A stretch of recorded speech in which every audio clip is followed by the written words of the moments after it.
Well, it's truly been a fascinating conversation with Mr. Rohit Pathak, talking about his professional journey, his professional endeavors, and how he is who he is. What's also intriguing about the man is how he balances the personal with the professional. And in our second part, we are going to dwell on the man that is Rohit Pathak, and like I said, how he draws the balance in life. This whole system that you speak about seemingly, and I think factually, dwells on the importance of learning. Yes. And in some cases, learning from leaders that you've encountered. Yeah. And you had a quick chat with us on, the generals that, in your family, your father, your grandfather. I mean, I'm sure you've had mentors outside of that as well. Can you share a story, maybe to give kind of credence to that, of a mentor or a moment of mentorship, that profoundly shaped your own career, your own leadership style? Would be interesting. So, yes, I've had a lot of mentors who have actively played a role in what I am today. But I don't think there's a specific instance of mentorship, but I'll tell you 2-3 things that have had a profound impact on how I have evolved. I think first, the biggest influence for me was probably my dad. And it's not that he actively mentored me, but this was something that I learned just observing him. And apart from the military part of, like I said, how he was involved with the front line, how his operating style was, I remember, there was an exercise going on, where he was a brigadier at that time.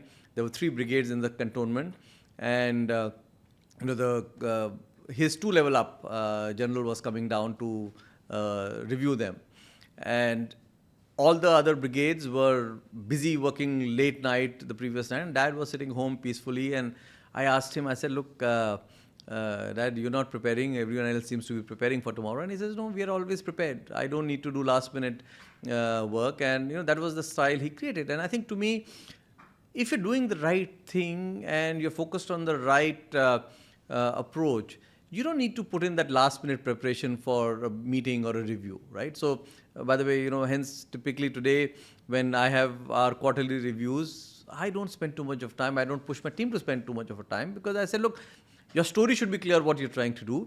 And for the rest, the numbers are anyway there. You can't change them. So it's what it is. So just ensure that you are able to communicate the story in the right way. So I think that was one. The second, learning which I took away from my dad, again through observation and not through mentorship per se, was, look, life will throw a lot of challenges all the time, right? He had a tough life, but he never made us feel it was a tough life, right? So I think, to me, that's something which has stuck with me, that look, challenges will keep coming, and you keep doing what you think you can do best in that situation.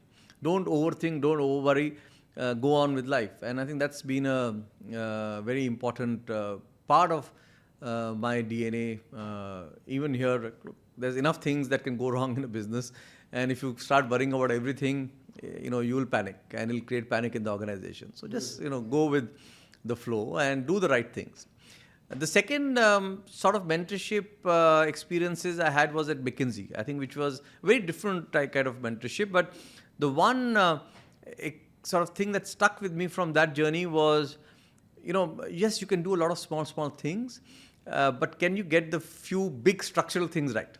And if you get that right, you get a bit of leeway. So I have generally not been a perfectionist in my approach. I've said, okay, can you change the game? And then even if you're 90 or 95%, it's fine, right? Versus trying to play the same game and trying to get to 100%. So I've generally been a bit of a, I would say, a discontinuous type of a leader versus going for perfection. I'm not the kind of guy you would want if you want to just hold on to things and get to perfection, right? That's not my style, and that is something that I may not be the best at. Right? And that's something which I picked on at McKinsey, and something which I've tried to do. And I think the third, probably, again, by the way, through observation and not through mentoring, was my time with Mr. Birla. I think the experience of just observing him and seeing how he operates was fantastic. I think the few things that I picked up was, his ability to zoom in and zoom out across businesses, which was so varied and diverse, right? And still be able to have his pulse on the right issues that needs focus on was fantastic.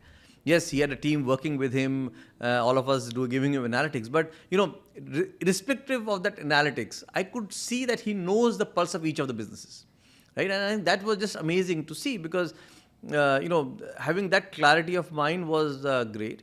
The second one was his humility. I think all of us who have interacted with him, he makes you feel special. When you meet with him and come back, you feel, yeah, this is a person I would want to do and put in my best effort for, right? He's a great man. And I think that ability to connect and inspire in every conversation is something which has, been very important for me.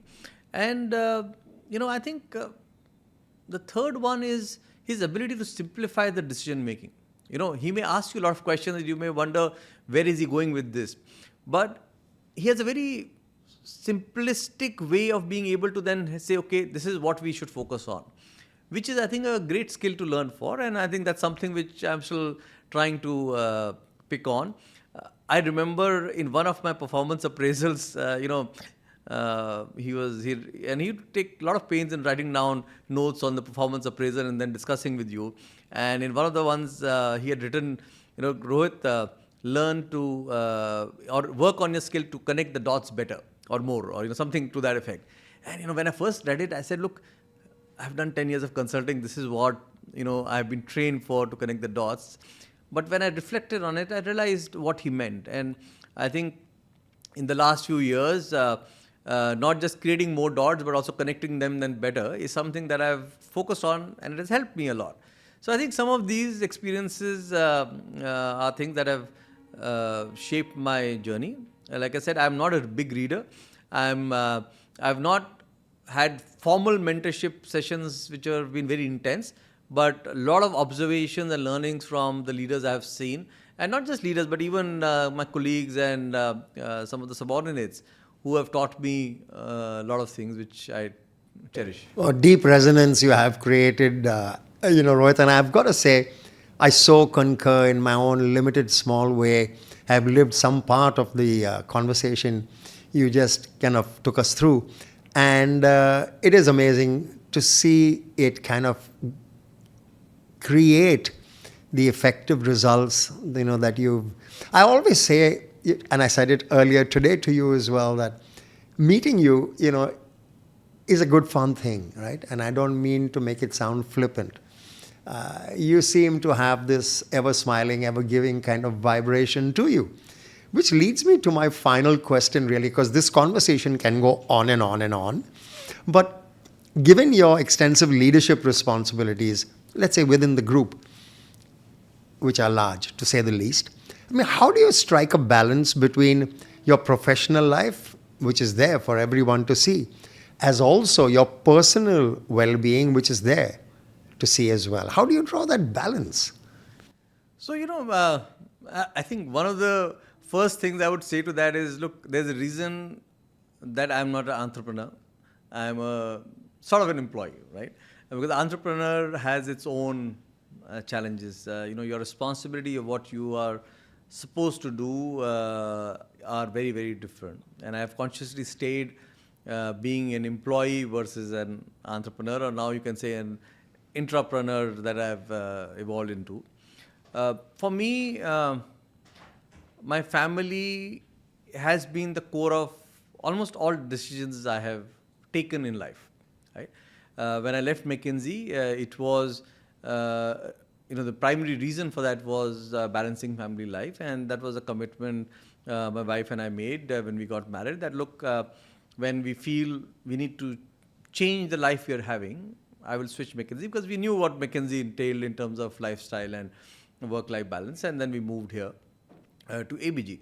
And it is not that I don't take my work seriously, but I have generally followed that. Look,